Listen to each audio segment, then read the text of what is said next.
Hello everyone, welcome back to my channel. बेटा जो आज की वीडियो है वो क्लास 12th केमिस्ट्री के लिए इंपॉर्टेंट वीडियो है। इस वीडियो में हम पीवाईक्यू क्वेश्चन पेपर सॉल्व कर रहे हैं और इस पेपर में हमने सिर्फ एमसीक्यू कवर करेंगे। जो सेट 1 में एमसीक्यू आए थे 2026, ये 2026 क्वेश्चन पेपर का सेट 1 के 1 मार्कर क्वेश्चन है जिसमें हम एमसीक्यू कवर करेंगे। क्लियर है? तो आपको मेरी वीडियोस में time to time previous year के पूरे question paper 1 video 3 video 2 video 3 video में ऐसे कवर करके मैं उनको कंप्लीट करूंगी। तो आज का जो टॉपिक है वो है पीवाईक्यू क्वेश्चन पेपर, जिसमें हम 1 मार्कर एमसीक्यू कवर कर रहे हैं सेट 1 के। क्लियर? तो question number 1, consider the following reaction. ये रिएक्शन आपको गिवन है, zinc solid plus silver oxide water के साथ रिएक्ट करता है, Zn2+ बनाता है, सिल्वर सॉलिड बनाता है, हाइड्रोक्साइड आयन बनाता है। गिवन क्या है? Standard reduction electrode potential value, जिसको हम ई नॉट वैल्यू बोलते हैं, सिल्वर प्लस सिल्वर के लिए गिवन है 0.80 वोल्ट, Zn के लिए गिवन है और 1 फेराडे की वैल्यू भी आपको गिवन है 96500 coulomb per mole. Delta G not for the above reaction, यहाँ पे 4 ऑप्शन आपको गिवन है। तो डेल्टा जी नॉट के लिए, डेल्टा जी नॉट हमें अगर कैलकुलेट करना है तो डेल्टा जी नॉट के लिए formula used is minus n F E naught cell. Clear है? तो यहां पे सबसे पहले देखेंगे जेड इन सॉलिड Zn2+ में जा रहा है बाय लॉस ऑफ 2 इलेक्ट्रॉन। तो जिंक जो है गेट ऑक्सीडाइज, तो यहां पर जिंक जो है, जिंक सॉलिड Zn2+ एक्वस में कन्वर्ट हो रहा है बाय लॉस ऑफ 2 इलेक्ट्रॉन। ये ऑक्सीडाइज हो रहा है और जिंक जो ऑक्सीडाइज हो रहा है उसे हम एनोड पे रखते हैं। क्लियर? सिल्वर ऑक्साइड में silver is in form of Ag+। Clear? By gain of 1 electron वो किस में रिड्यूस हो रहा है? सिल्वर में। क्लियर है? उसको बैलेंस करेंगे, यहाँ पे 2 इलेक्ट्रॉन है तो इसको 2 से मल्टीप्लाई करेंगे तो 2 सिल्वर 2 इलेक्ट्रॉन गेन करेंगे और 2 सिल्वर सॉलिड में कन्वर्ट होंगे, ये रहेगा aqueous. This is the overall reaction. ये अब सिल्वर का रिडक्शन हो रहा है तो ये कहां रहेगा? कैथोड पे रहेगा। क्लियर? अब E naught cathode, E naught cell क्या होता है? It is E naught cathode minus E naught anode, E naught cathode minus E naught anode. Value place करो। कैथोड पर कौन है? कैथोड पर तो सिल्वर है, तो सिल्वर की वैल्यू क्या होती है? 0.80 वोल्ट। क्लियर? एनोड पर कौन है? जिंक, तो माइनस है, माइनस माइनस क्या हो जाएगा? Plus, 0.76 volt. प्लस करेंगे तो कितना आएगा? 1.56 वोल्ट। क्लियर है? इतना आ जाएगा। चलो अब n की वैल्यू कैसे फाइंड आउट करेंगे? जब इन दोनों हाफ रिएक्शन को ऐड करेंगे तो जो इलेक्ट्रॉन से इलेक्ट्रॉन कैंसिल आउट होते हैं ओवरऑल रिडॉक्स रिएक्शन में, वो हमारी n की वैल्यू होती है। तो n कितना हो गया? यहाँ पे 2 हो गया। तो वैल्यू कैसे रखेंगे? माइनस n के प्लेस पे रखेंगे 2, number of electrons involved in balance redox reaction वो n होता है, और 1 फेराडे की वैल्यू क्या है? 96500 कूलम पर मोल। क्लियर है? और ई नॉट सेल कितना है? चेक करो, 1.56 वोल्ट। क्लियर?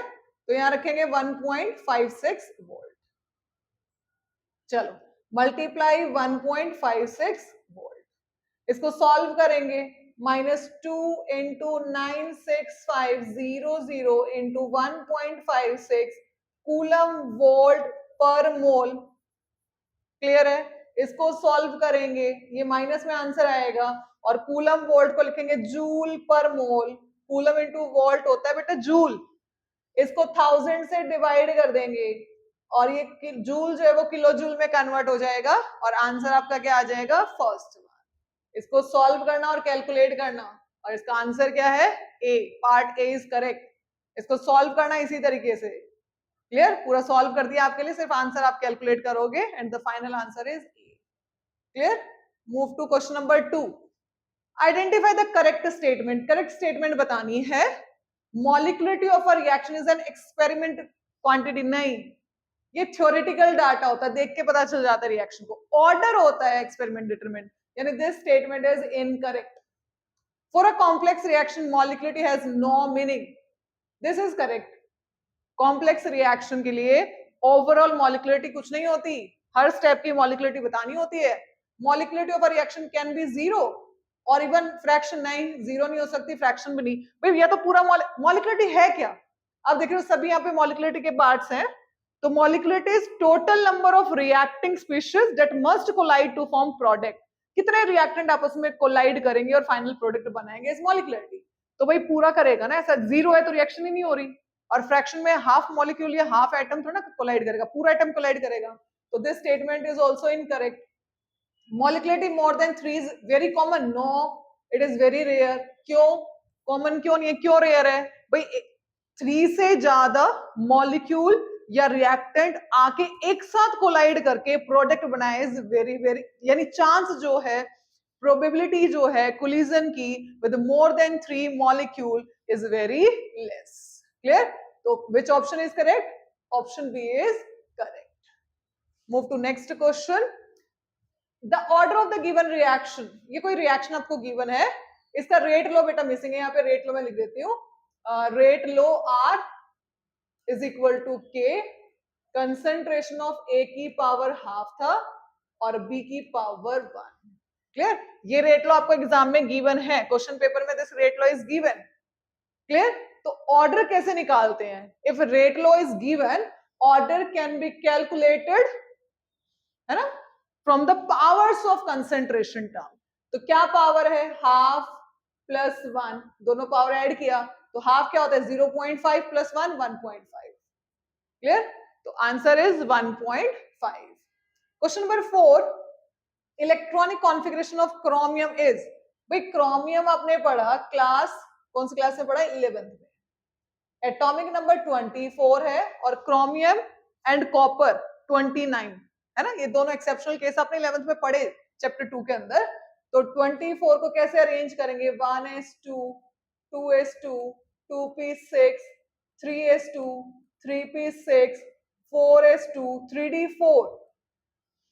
ये होना चाहिए था, बट ये वाली इलेक्ट्रॉनिक कॉन्फ़िगरेशन नहीं होती। 4s का एक इलेक्ट्रॉन जंप कर जाता है 3d में और इसको एग्जैक्टली हाफ फील्ड बना के मोर स्टेबल कर देता है। तो एग्जैक्ट जो कॉन्फ़िगरेशन रहेगी वो क्या रहेगी? इसको हमने मान लिया noble gas argon. Atomic number कितना हो गया? 18 हो गया ना, तो इसके प्लेस पे हमने रख दिया आर्गन। और 4s का एक इलेक्ट्रॉन जंप करेगा और d को d5 बनाएगा एग्जैक्टली हाफ फील्ड। तो this is the electronic configuration of chromium. ढूंढो कहां पे है? 4s1 3d5, 4s1 3d5, this is the exact answer. Clear? भाई 3d शेल पहले होती है बट 4s पहले बढ़ता है 3d से, पता है ना आपको, due to less energy. 4s की एनर्जी कम है एज कंपैरिजन टू 3d, तो 4s is filled before 3d due to less energy. चलो, the correct IUPAC name of the complex. बेटा इसमें मत ढूंढो, पहले जो कॉम्प्लेक्स गिवन है उसकी नेमिंग करेंगे। क्लियर? चलो नेमिंग स्टार्ट करते हैं कॉम्प्लेक्स की। क्या नेमिंग है? यहाँ पे प्लेटिनियम दिया है, कोऑर्डिनेशन कॉम्प्लेक्स है, इनऑर्गेनिक केमिस्ट्री से है। क्लियर? चैप्टर नंबर आपका कोऑर्डिनेशन केमिस्ट्री है। तो amine NH3, ammonia as a ligand हम इसको क्या बोलते हैं? अमाइन। तो डाई 2 के लिए हम क्या यूज करेंगे? Die amine. क्लोरो है तो डाई क्लोरो या डाई क्लोरिडो। और ये न्यूट्रल हमारा क्या है? Coordination sphere. जो कोऑर्डिनेशन स्फीयर है इट इज न्यूट्रल। क्लियर? तो न्यूट्रल अगर हमारा कोऑर्डिनेशन स्फीयर रहता है, केटायनिक रहता है, तो जो सेंट्रल एटम है उसकी नेमिंग हम एलिमेंटल नेम से करते हैं। तो सबसे पहले कोऑर्डिनेशन स्फीयर में नेमिंग हम लिगेंड्स की करेंगे on the basis of alphabetical order. तो क्या रहेगा? डाई क्लोरो या क्लोरिडो, क्योंकि भाई अमाइन भी यहाँ पे डाइमाइन, सॉरी, सबसे पहले क्या रहेगा? अल्फाबेटिकल ऑर्डर फॉलो करेंगे। तो सबसे पहले हम क्या करेंगे? डाई अमाइन लिखेंगे। डाई अमाइन क्यों लिखा डाई अमाइन? क्योंकि डी को कंसिडर नहीं करते। नंबरिंग जो यहाँ पे गिवन है ये 2 और 2, इसको अल्फाबेटिकल ऑर्डर में कंसिडर नहीं करेंगे। अमाइन का ए और क्लोरो का सी कंसिडर करेंगे। तो ए पहले आता है इसलिए लिखा डाई अमाइन, उसके बाद die chloro without spacing, chloro या क्लोरिडो। क्लियर? और स्पेस नहीं देंगे, इसी के आगे लिखेंगे सेंट्रल एटम का नाम प्लेटिनियम, और राउंड ब्रैकेट में रोमन नंबर में इसके ऑक्सीडेशन स्टेट। तो निकालेंगे प्लेटिनियम पे चार्ज X, उसके बाद अमाइन अमोनिया न्यूट्रल होता है, प्लस क्लोरो पे चार्ज Cl माइनस होता है, ओवरऑल चार्जेस 0। तो X की वैल्यू क्या आ गई 2, तो रोमन नंबर में रख देंगे 2। चेक करो, diammine dichlorido platinum, diammine dichlorido platinum 2, option B is correct. Clear? चलो next question number 6, which of the following is heteroleptic. Hetero मतलब डिफरेंट, लैप्टिक मतलब वो कॉम्प्लेक्स जिसमें एक से ज्यादा या different kind of ligands are there, more than one kind of ligand is there. ठीक है, तो देखो इसमें एक ही है, एक ही टाइप, मतलब 6 अमोनिया है बट है तो एक ही टाइप का लिगेंड अमाइन। यहाँ पे भी अमाइन है, यहाँ पे वाटर है, यहाँ पे दो टाइप के हैं, क्लोरो एंड अमाइन। तो these three are example of homoleptic and this is example of heteroleptic. अगर ये इसका मीनिंग पता है heteroleptic, those complex which have more than one kind of ligands. Clear? Which of the following molecule is chiral? What is the meaning of chiral? Chiral मतलब all four bonds of carbon, all four bonds of carbon are different. चारों bond different होनी चाहिए, उन molecule को हम क्या बोलेंगे chiral. तो इनका स्ट्रक्चर बनाना पड़ेगा। सबसे पहले बनाया प्रोप 3 कार्बन, एन सिंगल बॉन्ड, 2 पे लगाया OH, ओल के लिए हम क्या लगाते हैं OH, CH3, this CH3 and this CH। अगर ये वाला कार्बन हम काउंट कर रहे हैं, वेट करो बेटा, तो ये वाला कार्बन जिस पे एस्टेरिस्क लगाया है, इस वाले कार्बन की 4 बॉन्ड, एक तो हाइड्रोजन के साथ, 2 मिथाइल के साथ, तो सेम होगी बेटा, है ना, 2 बॉन्ड सेम होगी, तो this molecule is not chiral. Clear? ये मॉलिक्यूल हमारा कायरल नहीं रहेगा। ये सी वाला चेक करते हैं, 1 ब्रोमो ब्यूटेन, तो ब्यूटेन ब्यूट यानी 4 कार्बन, एन मतलब सिंगल बॉन्ड, और फर्स्ट कार्बन पे लगा है ब्रोमो। तो ये वाले कार्बन को अगर हम कंसीडर कर रहे हैं तो इस कार्बन पे 2 हाइड्रोजन है, यानी इसकी 2 बॉन्ड सेम है, ऐसे एक हो गया Br, एक हो गया हाइड्रोजन, एक हो गया हाइड्रोजन और एक हो गया C3H7। These 2 bonds are same, तो this is also not chiral, ये भी कायरल नहीं है। जिसकी चारों बॉन्ड डिफरेंट होगी, only that molecule is chiral. Clear? चलो नेक्स्ट थर्ड सेकंड देखो, ब्यूटेन टू ऑल, ब्यूट मतलब 4 कार्बन, 2 मतलब सेकंड पर ऑल लगाया OH, हाइड्रोजन पूरे कर दो CH3, ये भी CH3, this is CH2, this is CH। ये वाले कार्बन को चेक करो, इसके पास एक OH, एक CH3, एक हाइड्रोजन, एक ethyl, all 4 bonds are different, तो this is chiral. D part भी चेक कर लेते हैं, 2 ब्रोमो प्रोपेन, प्रोप के लिए 3 कार्बन लगाया, सेकंड पे ब्रोमो लगाया, हाइड्रोजन पूरे कर दिए, कार्बन टेट्रावेलेंट है, इस पॉइंट को याद रख के हमें हाइड्रोजन पूरे कर लेने हैं। तो ये वाला कार्बन अगर हम चेक करते हैं तो इस कार्बन पे 1 Br, 1 hydrogen and 2 same methyl group, तो चारों बॉन्ड डिफरेंट नहीं है, तो this is also not chiral. Chiral carbon is asymmetric carbon, याद रखो, जिसमें all 4 bonds of carbon are different. चलो identify the correct increasing order of boiling point of the given compound. पहले चेक करो, सभी में 4 ऑप्शन दिए, मतलब 4 हमारे ऑर्गेनिक कंपाउंड दिए, propane 1 ol, butane 1 ol, butane 2 all और पेंटेन 1 ऑल। अच्छा, आप देख रहे हो सारे अल्कोहल हैं, क्लियर है, सिर्फ डिफरेंस क्या है, कार्बन चेन का डिफरेंस है, 3 कार्बन है, 4 कार्बन अल्कोहल, ये ब्रांचिंग होगी, सेकंड पे OH चला गया, ये 5 कार्बन के alcohol. We know that with increase, सबसे पहले जितने ज्यादा कार्बन एटम होंगे, जितने ज्यादा कार्बन एटम, वेट करो, जितने ज्यादा कार्बन एटम, जितने ज्यादा कार्बन होंगे उतना ज्यादा मोलर मास होगा, मोलर मास उतना ही ज्यादा होगा, उतनी ज्यादा वेंडरवॉल फोर्स होंगी, Van der Waals force of attraction, and उतना ही ज्यादा बॉइलिंग पॉइंट होगा। More the number of carbon atom, more will be the molar mass of the molecule of the compound, van der Waals force भी ज्यादा होगी, boiling point भी ज्यादा होगा। तो सबसे पहले हम चेक करें कि यहाँ पे 5 कार्बन, तो पेंटेन 1 ऑल का बॉइलिंग पॉइंट सबसे ज्यादा होगा। क्लियर? तो इस तीनों में पेंटेन-1-ऑल का बॉइलिंग पॉइंट सबसे ज्यादा है, तो ये वाला ऑप्शन हमारा कैंसिल हो गया। क्लियर? अच्छा ठीक है, उसके बाद 4 कार्बन का, अब 4 कार्बन वाले तो 2 है, एक में ब्रांचिंग हो रखी है। कैसे? ब्यूटेन-1-ऑल तो ये रहेगा बेटा, दिस इज ब्यूटेन-1-ऑल, और ब्यूटेन-2-ऑल कैसे रहेगा? ऐसे रहेगा, यानी ब्रांचिंग में चला गया। तो विद ब्रांचिंग, सेकेंड पॉइंट क्या याद रखेंगे? With branching surface area of contact decrease, branching जैसे जैसे बढ़ेगी सरफेस एरिया ऑफ कांटेक्ट, वो सरफेस एरिया जो एक दूसरे के कांटेक्ट में आएगा डिक्रीज हो जाएगा। क्लियर? वेंडरवॉल फोर्स डिक्रीज होगी, MPBP also decreases, van der Waals force decreases, boiling point also decreases, ये पॉइंट याद रखेंगे, यानी विद ब्रांचिंग एमपीबीपी डिक्रीज होगा, तो इसका एमपीबीपी कम होगा, इसका एमपीबीपी कंपैरेटिवली ज्यादा होगा। तो चेक करो, पेंटेन-1-ऑल, उसके बाद ये गलत है, ये यहां होना था, तो पेंटेन-1-ऑल ये ठीक है, ठीक है, और प्रोपेन में तो कार्बन कम है, तो ऑप्शन थर्ड इज करेक्ट। ये 2 पॉइंट से हम किसी भी ऑर्गेनिक कंपाउंड में एमपीबीपी बता सकते हैं जिनमें फंक्शनल ग्रुप सेम होंगे। इस पॉइंट को ध्यान रखना कि जैसे जैसे कार्बन चेन बढ़ेगी, तो कार्बन चेन बढ़ी तो रफली बताते हैं पेंटेन-1-ऑल का बॉइलिंग पॉइंट ज्यादा रहेगा, इससे कम ये 4 कार्बन का रहेगा, उससे कम 3 कार्बन का रहेगा। बट जब 4 कार्बन में 2 ऑप्शन है, उसमें से एक ब्रांचिंग है, दोनों आइसोमर है, तो ब्रांचिंग से एमपीबीपी कम हो जाता है, ब्रांचिंग से एमपीबीपी कम होगा, तो इन दोनों में इसका बॉइलिंग पॉइंट कम होगा, इसका बॉइलिंग पॉइंट ज्यादा होगा। क्लियर? चलो question number 9, identify the compound produced by the reduction of ethane nitrile.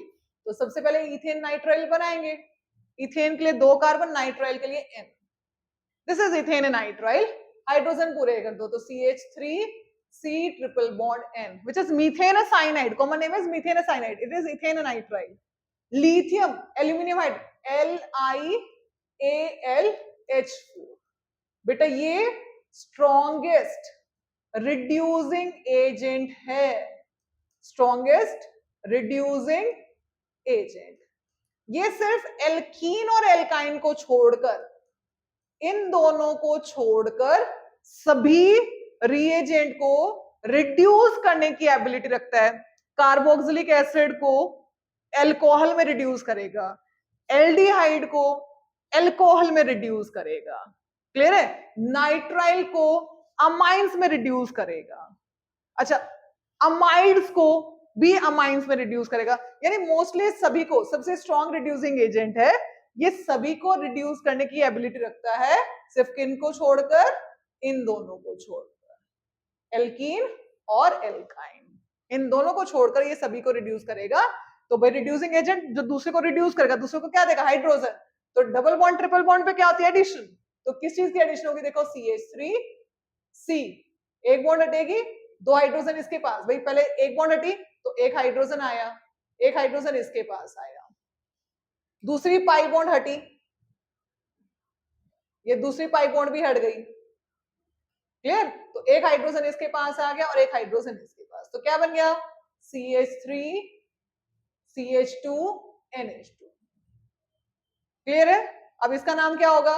इसका नाम है इथेनामाइन, इथेनामाइन ढूंढो, इथेनॉल तो नहीं है, प्रोपाइलमाइन नहीं है, मिथाइलमाइन नहीं है, इथाइलमाइन इसका कॉमन नेम है भाई, C2H5 इज इथाइल और अमाइन, तो this option is correct. Clear? The base which is present in DNA but not in RNA, तो बेटा पहले देखते हैं डीएनए और आरएनए में कौन कौन से बेसिस होते हैं। क्लियर? ये हो गया डीएनए और वो लिख दिया आरएनए। सबसे पहले दोनों में एडेनिन होता है, ये लिखा है एडेनिन, दोनों में एडेनिन गुआनिन ये होता है, क्लियर? उसके बाद साइटोसिन भी दोनों में होता है, डीएनए में थाइमिन होता है और आरएनए में यूरेसिल होता है, यानी गुआनिन दोनों में है, साइटोसिन दोनों में है, एडेनिन दोनों में है, थाइमिन है जो सिर्फ डीएनए में है, आरएनए में नहीं होता, ये तो पूछा था। तो पहले इस तरीके से लिखो, उसके बाद बेटा किसी भी क्वेश्चन को डायरेक्टली नहीं करो, चैप्टर से अगर आपने कर रखे हैं तो आपको बहुत इजी लगेंगे।